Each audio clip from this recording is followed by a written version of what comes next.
All right, guys, we have got our Week 3 predictions here for the Premier League.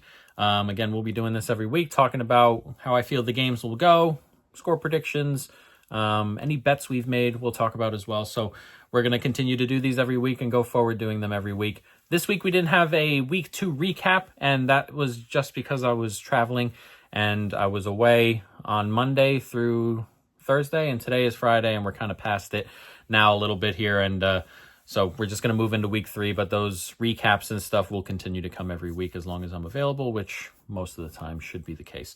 So that is more of a blip than an actual schedule thing going forward. But yeah, so why don't we jump into it? It's Week 3, and our last week for a couple of weeks as we have the international break coming already. These stupid early international breaks are ridiculous, but we can't do anything about them. So we got our last week of football for a couple weeks, and yeah, should be an interesting one. So why don't we go ahead and start with a London battle here, Chelsea and Fulham.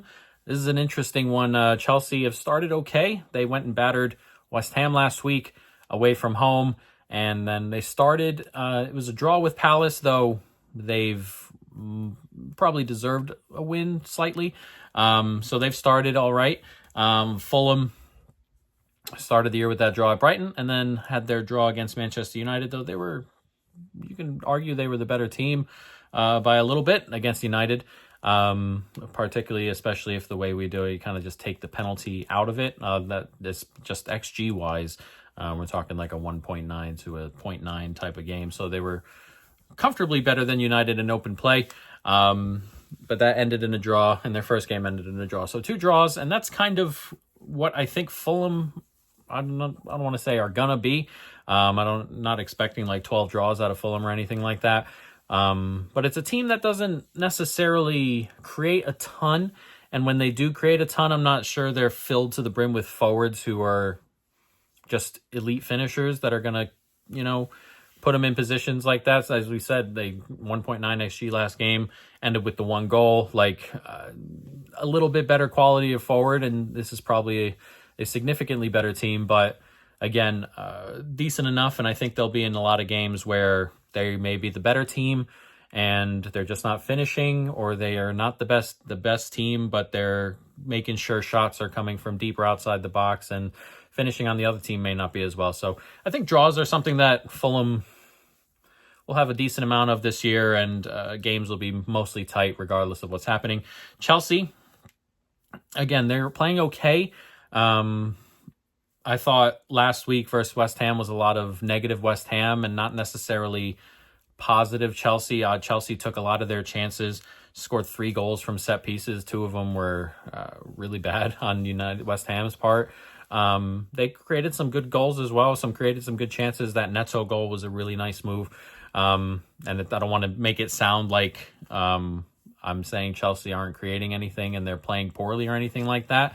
But they scored 5 last week, and from open play created, I don't know, like 1.1, 1.2. Like, they weren't creating a metric ton. And again, they didn't have to last week. But again, versus Palace, 1.6. And it's just not a ton. And forward-wise, again, they got Pedro in there, and they've got Delap in there, and, they got a couple new forwards who are slowly integrating and things like that. And so it kind of creates an odd dynamic early on. And Chelsea, as we've said before, we love Chelsea last week. We bet Chelsea last week. We bet some alts on Chelsea, -1.5. That was a really nice thing for Chelsea. We've talked about the way we've talked about Chelsea, and we'll continue to talk about Chelsea for the foreseeable future, I think, is when teams are going to sit back, Chelsea are going to have a hard time.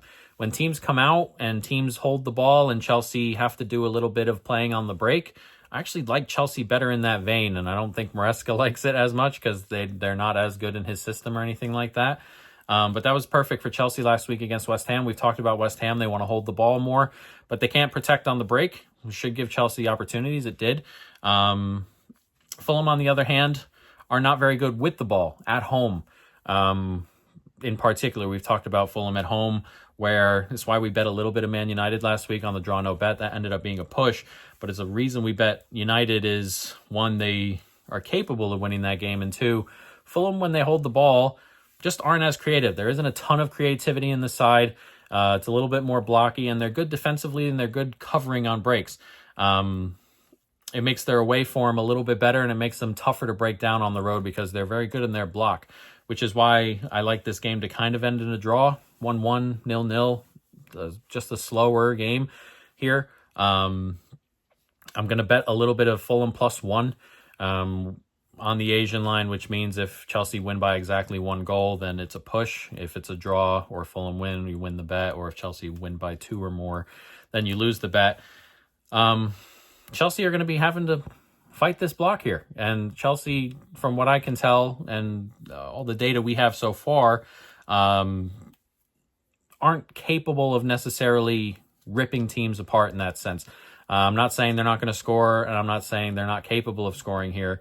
But it'll be difficult for them. And Fulham are better on the break. And Fulham want to play games on the break, and you get some of their forwards running, getting a couple of them into space, and they're much better that way. So, again, I kind of think this game is tight, low scoring in the first half, particularly, barring a goal going in. As we talked about Chelsea from set pieces last game, I'm not expecting Fulham to necessarily give those kinds of goals up here. So, as I said, a 1-1 is my prediction here. We're going to bet some Fulham +1. I think there's value there. And yeah, going forward as well, I should mention, probably after this week, we'll start having a couple of expected goals predictions. Our model should be pushing a few things out going forward. It normally takes 5 to 6 weeks worth of data before you really understand who these teams are compared to what they were last year. Again, we have what our view was last year, and we have 2 games of data this year to kind of tell. And you can kind of tell a few things here and there, but a lot of it's variance right off the bat. I mean, Brighton have had 2 penalties already, stuff like that. The couple of teams have been playing down, like Wolves played their last game down a man for like an hour. It's a lot of whatever in there in the numbers. So it normally takes 5 to 6 weeks to kind of get all that out, but we'll be having our numbers posted, on these videos soon enough. But yeah, Chelsea, Fulham 1-1. So we'll see where that goes. Manchester United and Burnley, an interesting one. Man United, 1 point so far, and then that loss to Grimsby on penalties the other day where they went 2-0 down, needed a late Maguire goal to kind of get that to penalties. So the vibes there are not very good, and I'm better off making an entire video about United and just the thought process there.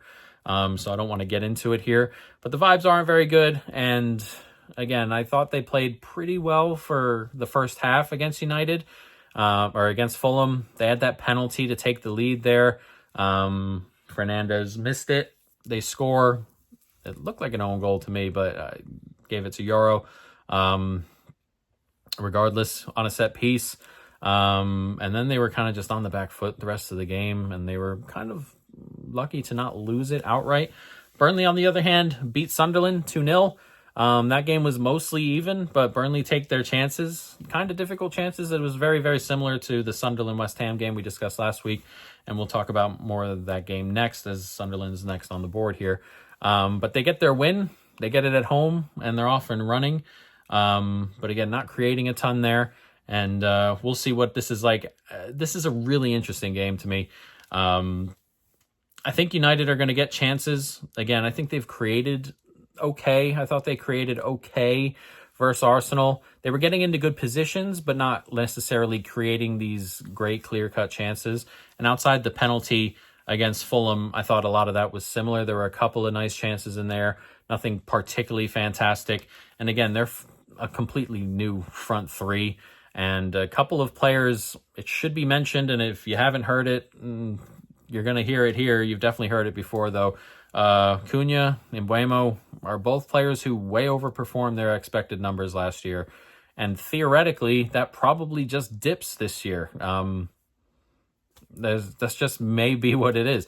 So there's a world where that happens, and there's a world where that continues to go as well. So forwards who overproduced last year, all mingling within one another, and they're all new, playing with each other for the first time. It makes some interesting things happen. So we'll see there. But Burnley, I don't like them defensively, and we've discussed this a little bit. But they've played 3 games now. They went to Tottenham and got battered a little bit. They played Sunderland. Again, that game was kind of even, and they took their chances, and Sunderland didn't. And then they played Derby, who they beat 2-1 really late. My issue defensively with Burnley is they've given up over 3/4 of a goal expected in each game. I mean, we're talking a home game against Sunderland, home game against Derby, who are not good in the championship. That's a bad team in the championship. Over, it was like 0.86 expected goals for Derby, over 0.75 in the Sunderland game at home, which is better competition. But like, if we're talking survival here, probably not good enough. And if you're giving those numbers up at home against teams, well, you shouldn't necessarily be beating up on Sunderland, but like Derby, you should be comfortable against, and it wasn't necessarily comfortable. And if you're just giving those chances up, it's going to be a bit of a struggle. So I think United can score here. The numbers on the bets and stuff are a little bit out of control because it is Burnley on the road. It is United at home. So I don't have any bets yet. But I like United here, 3-1. Give Burnley a little bit of credit offensively, because I think, particularly in games like this, it was very similar in the Tottenham game. They were just kind of having shots and not necessarily creating great chances, but getting their shots off. So Burnley shot bet isn't a problem here either. Man United don't have much protection in front of their back three. I mean, it gets talked about like by other players in like videos and stuff. It feels like post-match interviews. Iwobi was talking about it. Like they don't have any solidity in midfield in front of those, in front of the back three or the back five or whatever. And they're going to be at home. I expect to see some more forward-thinking players at wingback here, and some more forward-thinking players in midfield, whether that be Bruno, who I really like, who's really good, but playing in a 2 is probably not where he should be playing defensively. Agarte's not very good. Casemiro's really not very good. So don't love any center backs they have. Don't love the goalkeeping. So there's a world here where Burnley do what they were doing against Tottenham. They get into decent positions and just have a shot. So I think they can score here, but I think they can get some shots off here as well. So we'll see. 3-1 is our prediction there, Man United and Burnley. Sunderland and Brentford, an interesting one. Sunderland, again, they beat West Ham at home 3-0, go to Burnley and lose 2-0. Both of those games were relatively even. We were talking about just the goal distribution in that first game on the recap there. Cat hair flowing in the front there. Where they scored 3 and the game was pretty much even. XG was even. It was like 0.75 a pop, and Sunderland just had some really good finishes. And then Sunderland don't create a ton of great chances against Burnley. Similar with Burnley against Sunderland, Burnley just finished theirs off, and that's just how it goes sometimes. But again, with Sunderland, there are a lot of things that are okay. I think defensively they'll be decent. Offensively, we'll have to wait and see. Brentford bounce back. They go ahead and beat Villa at home 1-0. And then they had that game, the first game at Forest, where they were missing players and stuff like that. And everyone was kind of like, oh, the house is falling down here at Brentford a little bit. And Brentford kind of pushed back on that notion just a bit. They played well versus Villa. We'll talk about Villa later on. But they played well versus Villa. And again, when they're fully healthy, I think they're going to be good enough to not necessarily be in that relegation battle. So we'll see there. But I like Brentford here. I'm still not sold on Sunderland. I'm still not sold on the idea that they're going to push some of these teams and get out of the relegation zone and stuff like that. I still think they go down pretty comfortably, and none of these 2 games have changed my thoughts on that just yet. They've played the two worst teams outside of them probably in the league so far. And they grabbed a win, grabbed a loss. Those teams were relatively even. We're talking really, really tight, close games in both of them. So I'm kind of worried. And then Brentford, again, I don't think Brentford are falling away. I think this is going to be a solid enough team, like 13th-ish, 14th-ish in that vein. I think they're going to be comfortably solid. And I think they're the better team. I like the forward line. Watara looks it's a really good buy. An unexpected one, but a really good buy. There's plenty of talent here. We like Brentford in the game. So what, 2-1 would be the score? Yes, it is 2-1. I wrote down 2-1. 2-1 is the score here. Brentford over Sunderland. We'll see how it goes. I'm going to need a little bit more time on Sunderland because there are things I like. I like the athleticism, some of the size of some of these players as well. I'm just worried they're just not capable of scoring enough goals here. So we'll see. Tottenham and Bournemouth, game number 4, another interesting one. Tottenham, what a heck of a start so far. They go ahead and beat Burnley, run them off the park, and you're like, that's a nice start there. And then they go to City. They continue to be City's bogey team, regardless of whose manager is here or which manager is here. And they beat City 2-0. The press was really nice. They did well.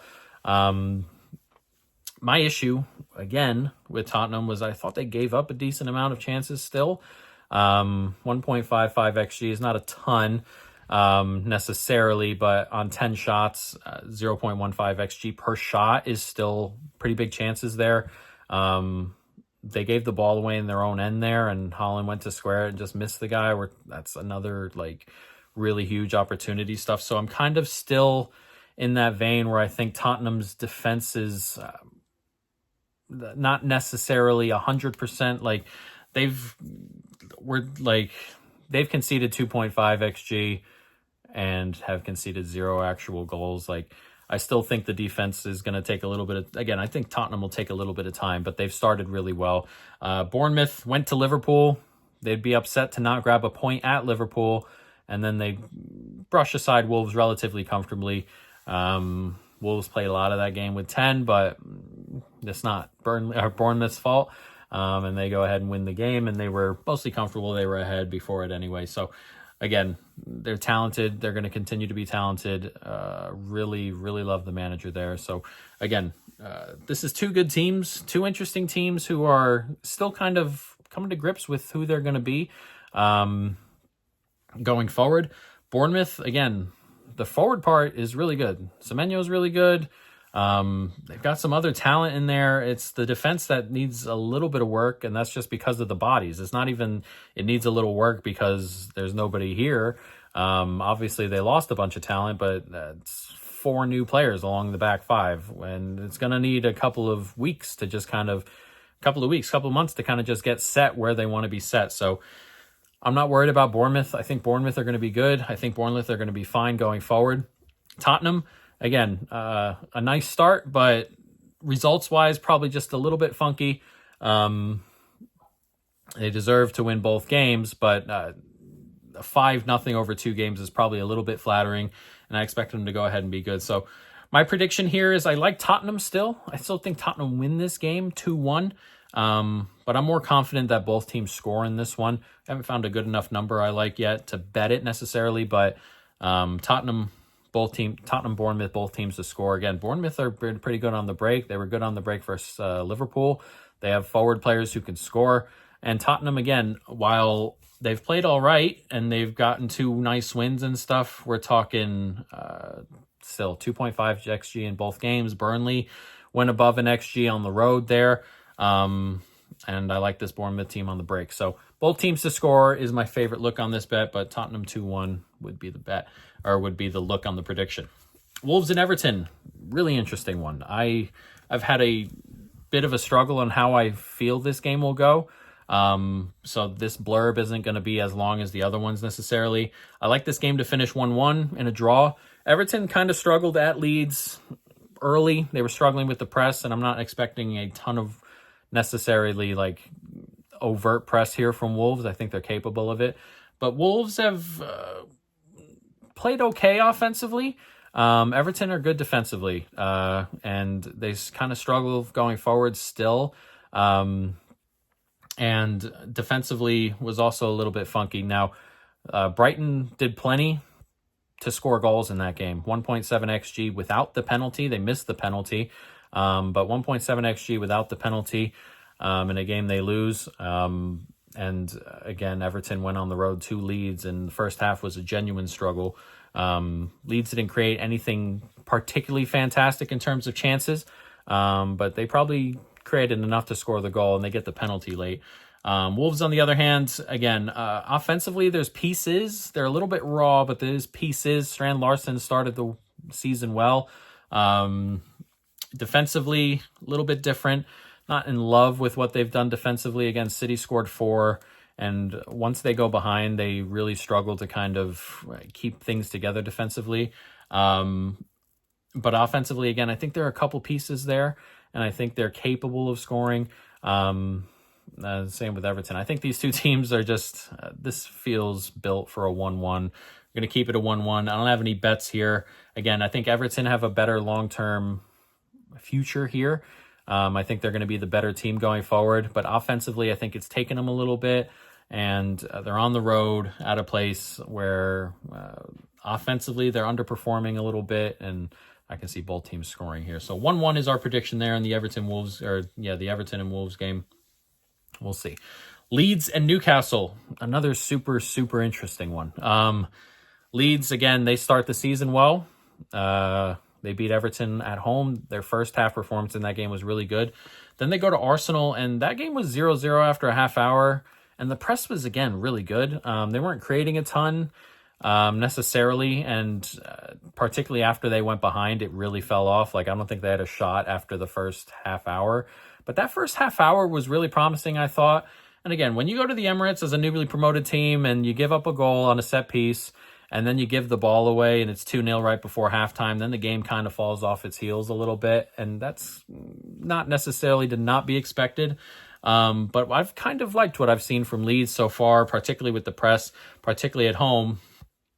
Newcastle, that 0-0 with Villa, and then that back and forth game they had with Liverpool. They were the better team for the entirety of the first half, I thought. Liverpool scored from outside the box with Gravenberch. Gordon gets sent off, Ekitike goal. And then Newcastle played really well and continued to play really well, and then lose it at the death. It was an interesting game for Newcastle, and a game which, one, I expect to take a lot out of them just emotionally, physically, and then they lose a lot. Like, Joelinton goes off hurt. Gordon is suspended. Schär goes off hurt. Like, it was a loss, and it was a loss in personnel going forward as well. So a really difficult one for Newcastle there. Now they travel to Leeds, who, again, the crowd will be behind them. The press will be in their face. So I think this has the potential to be a bit of an upset. I'm going to go 2-1 to Leeds here. But I kind of expect this game to go a little bit more chaotic in the second half. I think my favorite, we haven't bet it yet, but my favorite would be first half under. I think Newcastle are going to do a lot of sitting early. Again, Leeds press has been really good at home. First half in particular, again, in that Everton game. And there's a reason for that. You're pressing a lot, and how long are you going to keep this up? Is a bit of an issue. And Newcastle, I think, are comfortable kind of sitting. They have the talent there. In midfield, obviously, you miss a player or two, but they have the talent there. Don't have a ton of forward options. They just agreed a deal for Woltemade. Not sure if he's going to play this game, though. And again, they're kind of short on attacking options and defensively solid. And it's a Leeds team, again, newly promoted. And again, the press is really nice, and I expect them to keep a hold of the ball quite a bit. But they haven't created a ton of huge chances so far this season. Again, they didn't create a bunch in that. Like, there were some nice moments, but they didn't create anything great outside of the penalty. And again, they went to Arsenal, and the first half hour was okay, but they didn't create much of anything. And then they didn't have a single shot for the last 60 minutes here. So I kind of expect this first half to be kind of slow, and we'll see what the number ends up being, but I like the first half under in that one. Brighton and Manchester City, an interesting game as well. City start off being probably the most impressive team of the first week, to being one of the least impressive teams of the second week, as Tottenham beat them 2-0. They still cannot beat Tottenham. And then Brighton go ahead and lose at Everton. Interesting game because they had the penalty early. Welbeck has it saved. And then, again, they created a bunch. 1.7 XG outside of the penalty not included in that. Lose the game 2-0. So I thought they were creating just fine. And I thought, again, offensively it's tough, but I thought they were creating just fine, and we'll see what this game looks like. But I kind of expect both teams to have a pretty decent offensive day.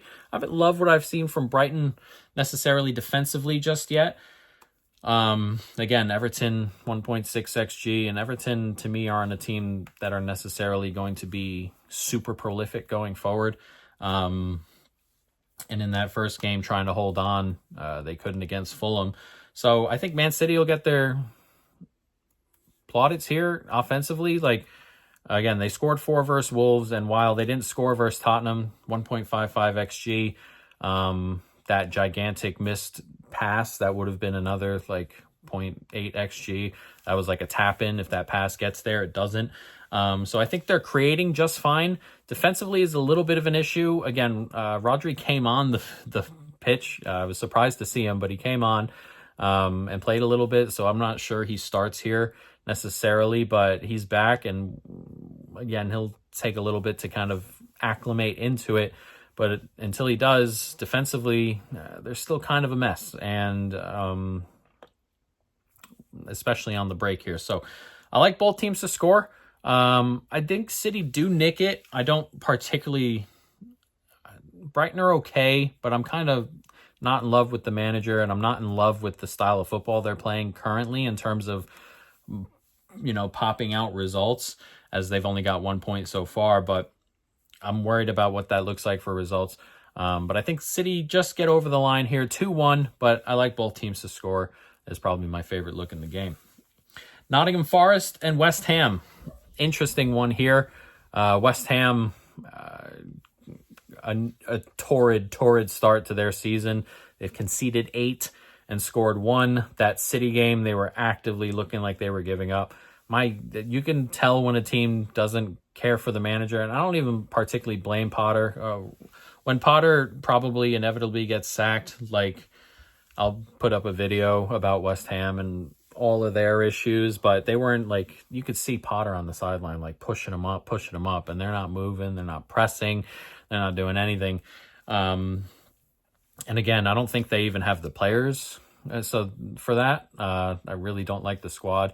But it's been a really, really bad start. Some really bad goals on set pieces they conceded and stuff like that. So again, 8 goals conceded, 1 goal scored, and the goal scored was from 28 yards away, and half of it was the goalie just not knowing the shot was coming as he was stepping over. So not a good start for West Ham. Forest, decent, 4 points from 2 games. They had their win on opening day against an injured Brentford side, and then they draw with Palace there in a mostly even game. So Forest have started okay, and West Ham haven't, and I kind of think that moves forward a little bit here. Again, I'm not very high on Forest. I'm still not after the start. Again, they had that early goal versus Brentford, and a Brentford team that was missing 2 or 3 really good players, and that opens up Forest well, and it was mostly even versus Palace. Excuse my cats there.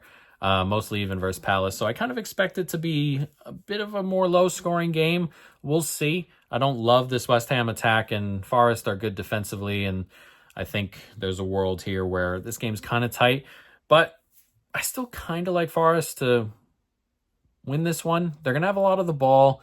They're good on the break, and again, we've talked about it with Chelsea before. West Ham want to hold the ball, and they're not particularly great, defending on the break. One thing also, Forest's quite good from set pieces, and this is a West Ham team, as we've seen, not very good from set pieces, so I wouldn't be surprised to see a set piece goal go in here. A low scoring, I think Forest just nick it, and either on the break or a set piece, some weird goal that way. I like Forest to win this game 1-0. The big game of the weekend, Liverpool-Arsenal, a super interesting one. Saka won't be available here for Arsenal. Odegaard is 50-50 with that shoulder thing. So we'll see there. Liverpool should finally be fully healthy. in midfield. Gravenberg played very well last game against Newcastle, and he's back. And then McAllister did not travel as his wife had a child, but he's back in training. I expect to see him as well. Though there's a world where McAllister doesn't necessarily start this game, as he's, again, still kind of coming back to fitness. He didn't start training with the team until later in the summer, so there's a world where he doesn't start. But yeah, interesting. Liverpool didn't play particularly well at all at Newcastle. It was very stop-start as we expected it to be, and that is not something Liverpool are looking for. They get the win in the end. A young 16-year-old Rio grabs himself the winning goal, and it was a fun game for sure, but they didn't play particularly well. And again, defensively, Konate in particular has been really, really bad. I'm not sure. Well, there could be a variety of reasons on why Konate is not playing well in terms of, transfer speculation or, contract stuff, whatever it may be. But he has started the season genuinely really horribly. And the defense is a little bit more exposed with the way they're playing. And again, we talked about it in the first one. It's going to take probably a little bit for this Liverpool team to kind of balance itself out going forward. And there may be more balancing to do before the end of the window if a player or two comes in. So Liverpool a little bit all over the place, but still very talented. And going from there, Arsenal, again, losing the two guys last year that make them tick. And they lost them last year, and they were struggling to score goals. So we'll see here. They have some more talent bought in, obviously, as a Matchweek. Like, they're more in a realm to deal with those losses this year, much more. So it will be a dip, but it's probably not like last year. It was a fatal dip. I'm not expecting it to be a fatal dip going forward. So we'll see. But this is a tough one, a really tough one. Arsenal played much better last week against Leeds, defensively in particular. We bet some Leeds to not score, and that got over the line as they won 5-0. So they were better defensively, and I thought that Man United game was more of a blip. But there's a world here where I think the way Liverpool play kind of pulls Arsenal a little bit out of their shell, sort of like it did at United, where Arsenal were kind of being yanked all over the place because there is space in behind at Liverpool. But if there's space, it means you have to bring players out of your block to kind of go into that space, and it leaves them maybe a little bit more open.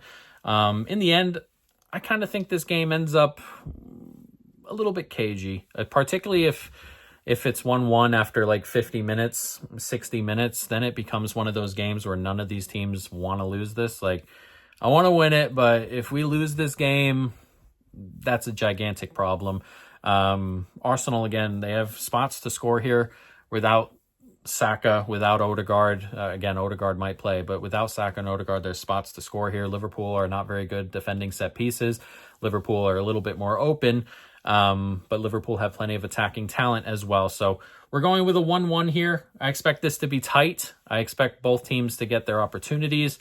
And again, 60 minutes goes by, and I think this game becomes kind of cagey. So we'll see where it goes. But 1-1 is my prediction here. And then we're on to the last one, Aston Villa and Crystal Palace. Really interesting one. Again, Crystal Palace, we'll see what happens. They've lost Eze. I kind of think they lose Guéhi, but I actually kind of think Guéhi plays in this game. Just from the way I've heard the manager speak a little bit. So even if he does leave, I think he plays in this game. And they've been pretty solid defensively. 1.6 XG on the road to Chelsea is not horrible. And then they played at home last week to Forest, and that was a mostly even-ish game. And they didn't create a lot, but didn't concede a ton. Aston Villa, on the other hand, have been really disappointing. They had that 0-0 with Newcastle. And obviously they played the last 20 minutes of that game with 10 men, but the first 70 minutes weren't very good. And then they went to Brentford and lost 1-0 there. I've been genuinely disappointed with the offense, and I think that might just be a personnel thing or a talent thing, or there's just not enough forwards in general. They lined up the other day, at Brentford with 5 in midfield from the get-go. And then Watkins up front. They've had 20 shots so far this season and created 1.39 XG, which is, again, 0.069-ish XG per shot, which is genuinely really, really bad. Arsenal are the best defense in the league, and last year they gave up 0.06-ish XG per shot. So Villa so far have made the 2 defensive teams they've played equivalent to how good Arsenal were defensively last year. Like, it's been that poor offensively, and I don't know if it can get better here. Like, I don't know if there's a world where you're where you're going against this Palace team who are good at sitting in blocks. They're talented defensively, good goalkeeper, like, and you're creating tons of chances. I just don't know if that's the case. And again, the Palace team that I don't love offensively right now, and may take a little bit to gel after Eze leaves off going forward. So it's an interesting spot. I like this to be low scoring, tight, 0-0. Why not? 1-1. Not expecting a ton of goals here. Haven't bet the under yet, but I just don't see... I don't see a world... Well, there's obviously plenty of things that could happen, but I'm just not seeing it. And where all of a sudden Aston Villa are just free-flowing offensively, and all of a sudden Crystal Palace are just bad at the back and free-flowing offensively and stuff like that. So we'll pick a draw here. We'll just go with the 0-0. I like the under. Don't love a ton of goals in this one. And those are our predictions for the Premier League this week. Again, we'll have our recap video come out on Monday after all the games are played, and then we'll have a fun international break where I expect some things to happen. We'll see with Amorim. That might just be a resignation situation. Potter may just get fired. Forrest, Nuno, perhaps. So there might be content over the break, and if not, we'll see. But for now, there we go. Our week 3 predictions.